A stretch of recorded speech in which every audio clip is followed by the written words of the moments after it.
Hi, my name is Will, and welcome to the Distorted Transmission for today. Or should I say, welcome to Getting to Know You, an interview series dedicated to those who work behind the scenes in the periphery of New Zealand bands, making it all possible. Another regular engineer name that crops up during the band interviews is Dave Rhodes, a legend, some would say, who's gained fame for producing the first Blind Spot album, among many other things. So, yeah, Dave Rhodes, how's it going? Hey man, good, thank you. We've kind of been aware of each other and have interacted in regards to my sort of mixing and mastering needs, etc. But I've never really sat down and talked to you in this manner. So I'm very pleased to be able to have this opportunity. Thanks for making time for the show. Cool, man. Yeah, good to finally chat. As I mentioned, I often hear your name during interviews with local bands, and so I was hoping to learn more about you as an engineer and, of course, a person. So, yeah, could you give me some brief details about yourself, where you were born, that kind of thing, upbringing, perhaps your journey to becoming an engineer, that kind of thing? Okay, cool, cool. All right, so I grew up in Whitianga, just about 20 minutes outside of Whitianga. My parents are musicians, so I grew up in a pretty musical family.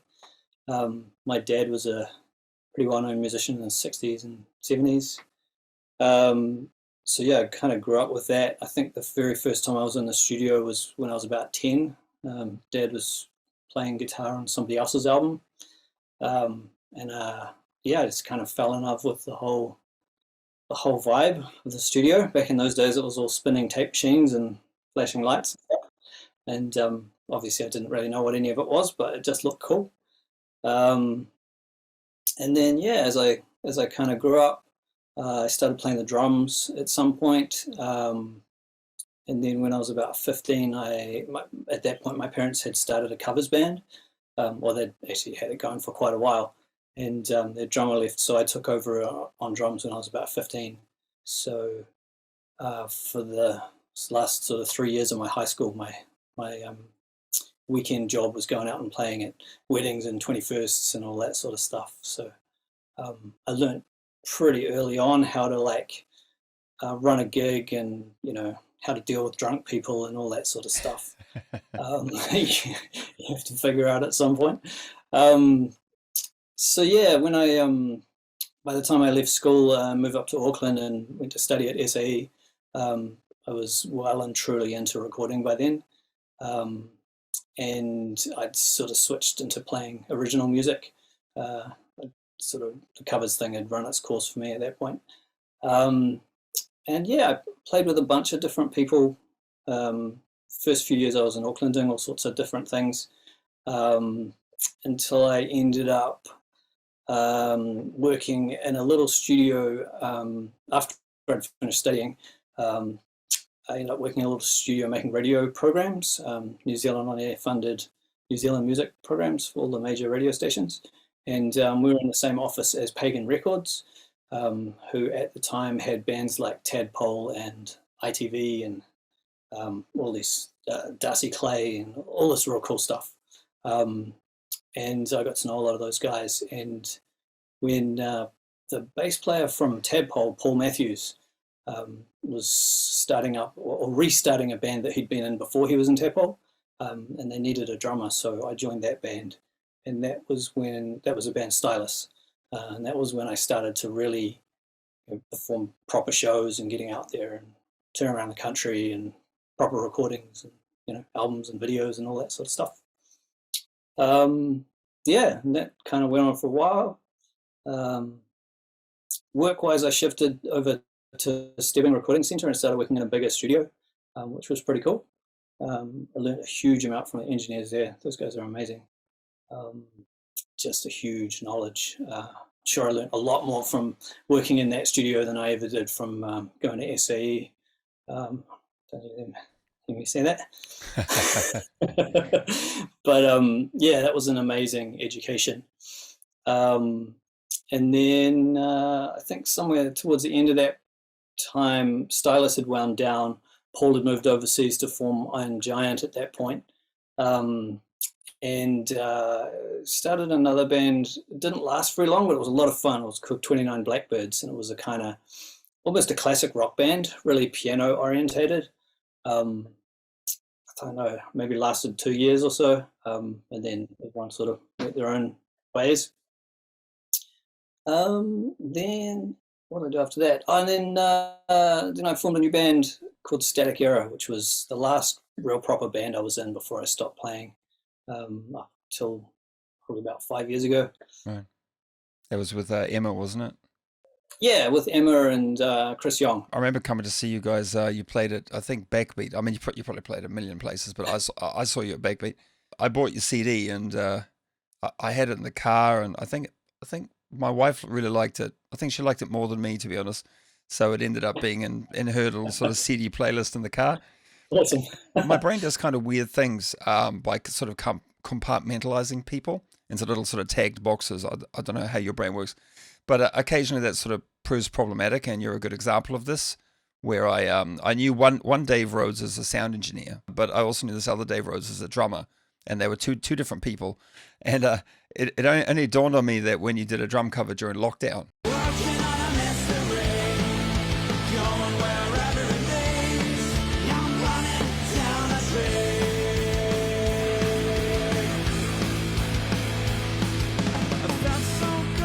That you're in fact both Daves, and my brain had this, my brain kind of had this panic attack and amended the box to encompass both of you into one. So you were the drummer for Static Era as well as the sound engineer, so that was quite Yep. a revelation for me. They go hand in hand for me. Playing drums and being an engineer. Like I started doing both those things when I was a teenager, and I've done both those things all my life. So yeah, every album I've ever played drums on, I've also engineered. So it's part of the same thing for me. Speaking of stebbings, when I was in high school, I got in a little bit of trouble. I used to wear ripped jeans to school, and I wasn't a bad kid, just a bit unruly. So the counselor said, "Oh, what would you like to do?" And they kind of wanted to get me into something that I'd be interested in because they were concerned for me, So I said, "Oh, I'd like to learn about music and become like an engineer or something like that." So they called around in Auckland because I was living on Waiheke. This is Waiheke High School, and they got me this little like sort of a week's work experience at Stebbings. And wow. but it was a bit doomed because getting from my house in Waiheke to catch the ferry, and then I had to walk to Stebbings. So it took me about 2.5 hours to get there. So of course I never arrived on time. I always sort of got there at like 10 a.m. and I was exhausted by the time I got there. Yeah. I think Roger was the guy who ran it. I think he was the son of the original Stebbings or something. I can't remember his name. Robert? Was it Robert? Robert? Yeah. Yep. Robert didn't like me at all. And Robert used to say, like, just sit there, don't touch anything. And this was supposed to be my work experience. I worked there for like 7 years or something, and Robert's a unique individual. So I wouldn't take that personally. The studio engineers were like great. They were like Yeah. trying to show me stuff. And then the sound engineer left the room, and he said, "Oh, here's all these sound effects CDs. Check these out. Have a look on the back." And so I was picking them up and looking at them, and that guy Robert came and he's like, "I thought I told you not to touch anything." And he started yelling at me so hard that I actually started crying. Like I thought I was in massive trouble. So he told me just to get out and go home. So I walked all the way back down to the ferry, got all the way home, and I was really, really upset. And so I had to go into school and explain to the headmaster why I'd gotten fired. And Dude. and the headmaster called him up, and basically I think he called him an asshole, and he would never send kids to Stebbings again. So I was really pleased that he actually was on my side. It was kind of uplifting a little. Sure. But yeah, so Stebbings, yeah, cool. That's a horrible story, man. I'm really glad to hear that. If you had have been with any other person in the building, I bet you would have had an amazing time. It's just really unfortunate that they put you with Robert. I wasn't with Robert. Robert would just he was constantly checking on me, thinking that I was going to steal something or something. You know what I mean? He constantly checks on everybody. It's not just you. Fortunately for you, the Stebbings experience was, of course, beneficial, and here you are in your own studio and you're doing your own thing. Yeah. So what have you been recording over the course of this year, and what have you got lined up for the rest of the year? Well, I knew you were going to ask me that, so I thought I'd better just check so I didn't miss anyone out. Sure. It turns out that the list is really long. That's okay. I had no idea I'd done so many things this year. It's crazy, which is awesome because the last few years have been a bit up and down with the old COVID and all that. But this year's been just the busiest ever. So I don't really want to mess anyone out, but I will just give you some highlights of some of my favorite things because there's too many. Sure, man. Sam Bartels is probably one of the favorite things I've been working on lately. We've done 3 singles, and he gets a bit of play on the rock. Really great songwriter, which I love working with. There's a band in Germany called Shameless, who I've mixed an album for, and that I finished that up early this year. They've been releasing singles through the year. It's really cool seeing that, just like charting in Germany and all the views and all the stuff that's going on with that. And nobody even knows who they are here, but it's just super cool seeing that. There's this really cool band called Origin Roots Aotearoa, who are a reggae band from Rotorua. Okay. And sometimes these things just happen by chance, but I ended up mixing a couple of their singles, and they've really taken off as well. Like every time I see their posts and the views that they get, it's crazy. Just really, really cool. And they're super lovely guys too. Lovely band. Do you think it's the Dave Rhodes magic?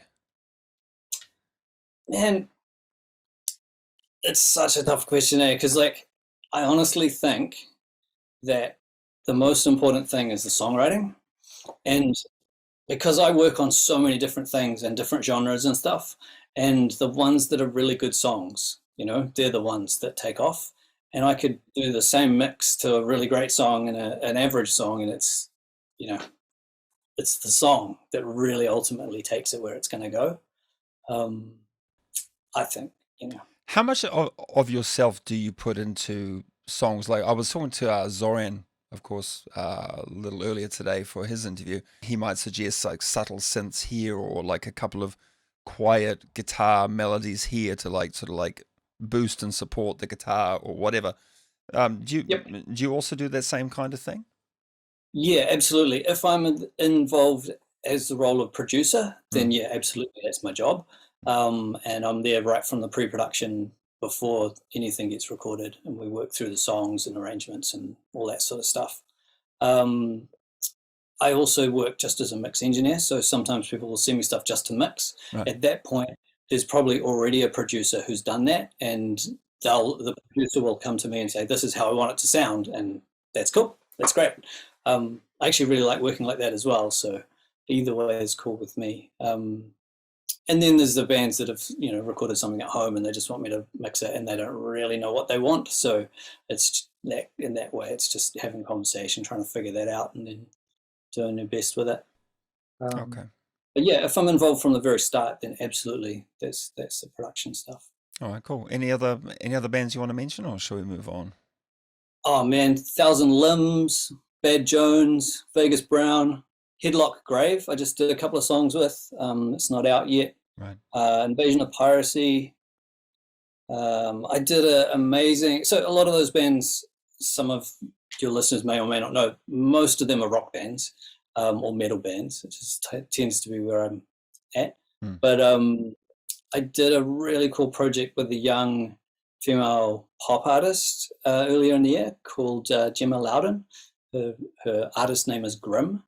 And it was totally different from the type of thing I normally do. It was really, really, really fun. So I may have heard her today because there was a bunch of new music that came through MuzicNZ for like reviews and stuff. And I think Grim sounds familiar because I imagine it was like black metal or something with a name like Grim, and it wasn't. It was like quite a sort of a poppy release. A moody teenager. Yeah, well, check it out. Let me know what you think, because it was a lot of fun to work on. Okay, cool. So that's another one of yours out there. Yeah. There's more, but yeah. Well, I mean, it's your full-time job, so obviously you're like absolutely pumping out stuff every single day. Yep. Okay, I don't know if you've ever watched Red Dwarf. I was a big fan, and there's this one scene where each character is forced to face themselves in a trial to justify their own existence. Because, of course, we all know ourselves better than anyone else. So, as such, what would you consider to be your strongest and weakest points as an engineer?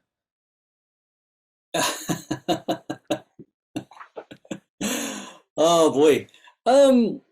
I don't know, man. I work on so many different things. I think that in itself is a really strong point because it often means I can bring something that maybe the artist wouldn't think of because they're not in that genre. So, bringing some weird pop thing to a metal song or a metal thing to a pop song, like just bringing in things from different places that might be a little unexpected. Probably, yeah, I don't know, man. If you're able to like mix and master and produce stuff from a wide variety of genres seamlessly, then that means that you're competent in the entire field of engineering, which is definitely an asset. I hope so. I try to be. What would you consider a weakness, if any, or are you just cast iron? Probably the same one that every engineer has. Everything takes like 10 times longer than you think it's going to take. And you can't let it go until like you're 100% happy with it.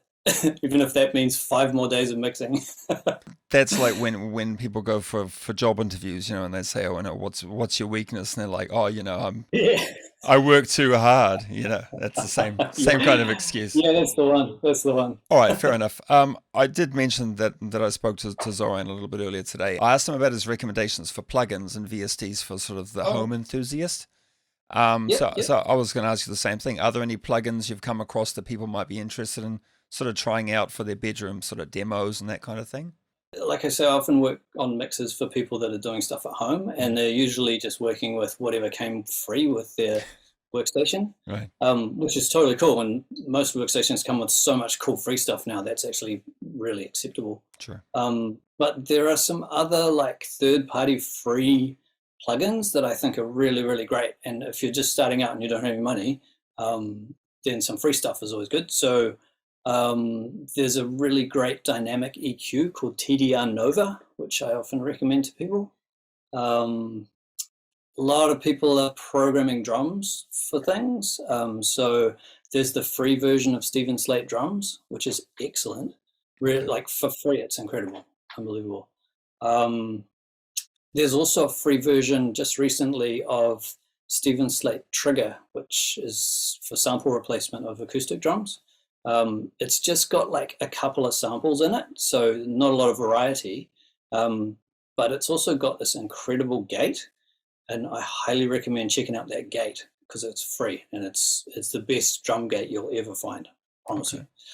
Oh, M-Juice, have you ever come across that? It's No. a really nice optical compressor. What else?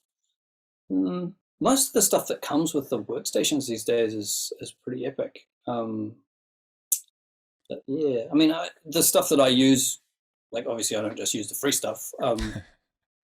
I've been collecting plugins for as long as I've been collecting gear, and it's a big list.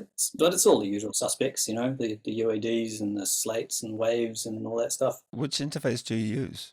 DAW do you use? DAW? Pro Tools. Pro Tools, okay. Yeah, and with the Universal Audio Apollo, which I love. I think it's really clever. For example, Studio One, I think, has a lot of good sort of like very, very easy to use plugins that you can just like click and drag over. Reaper, not so much. It's a little bit more hands-on. Right. And there's loads of people using Logic, which just comes with tons of stuff.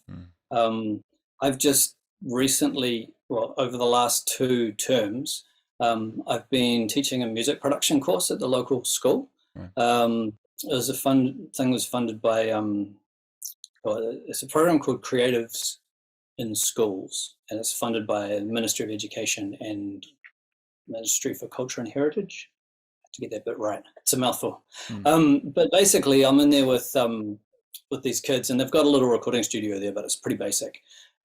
So I helped them upgrade their Pro Tools system to the latest version. And when you buy Pro Tools these days, because I've had it for so long, I wasn't aware of just how much stuff you get with it now. Okay. But it's incredible. Like, a lot of people sort of whinge at Pro Tools is kind of behind the times, but the current version of Pro Tools and the things that you get with it are incredible. So I've been doing this whole project just with stock plugins, which is why I've been kind of also investigating some of the free stuff that I could get. And yeah, man, it's not really holding me back at all. I'm actually really impressed with what I can do without kind of makes me wonder why I've spent so much money on plugins over the years. I was just going to ask you, what's the easiest way for people to sort of get in touch with you for, booking studio time, or getting you to do some mixing or whatever? My website is the easiest way. My email and phone number's on there. So daverhodesproductions.com. Also, I have a pretty active Facebook page and Instagram as well. So any one of those, you'll be able to track me down.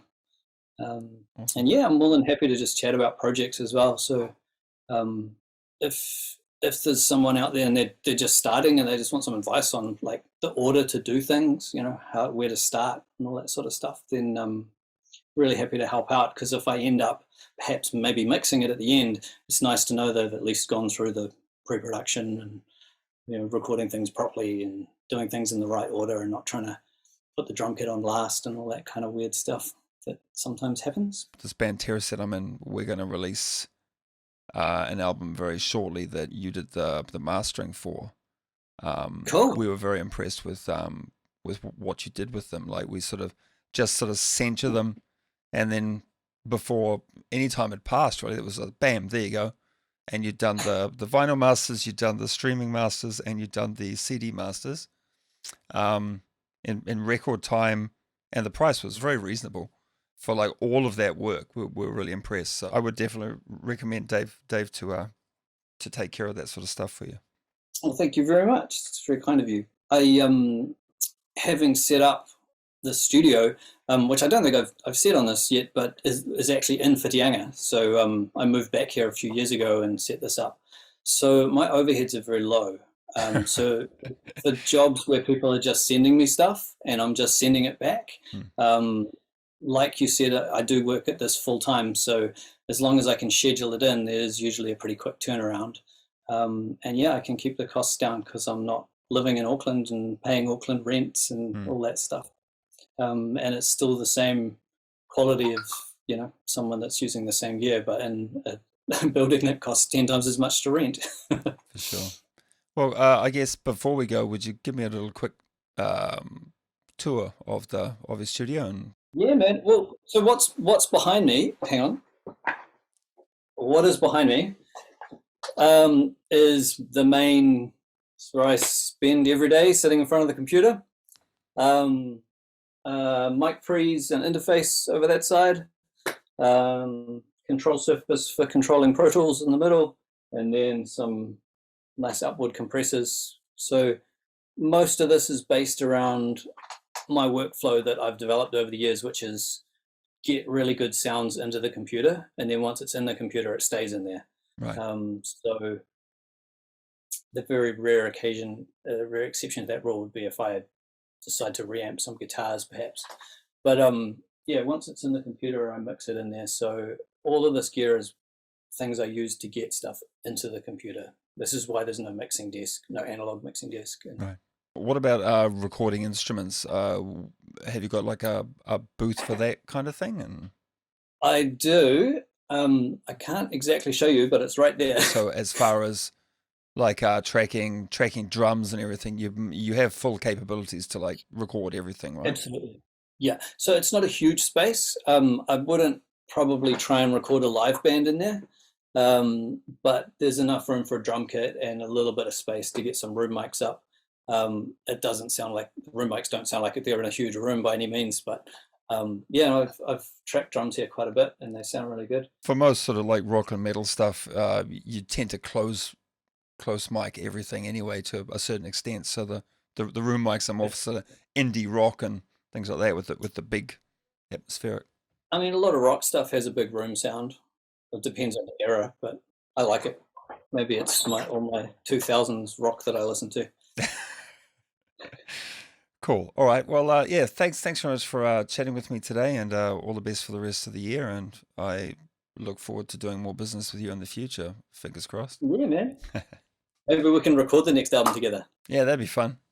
All right, Dave. Thanks a lot, mate. All the best. Sweet as, man. Thank you. It's been fun. Thanks for watching.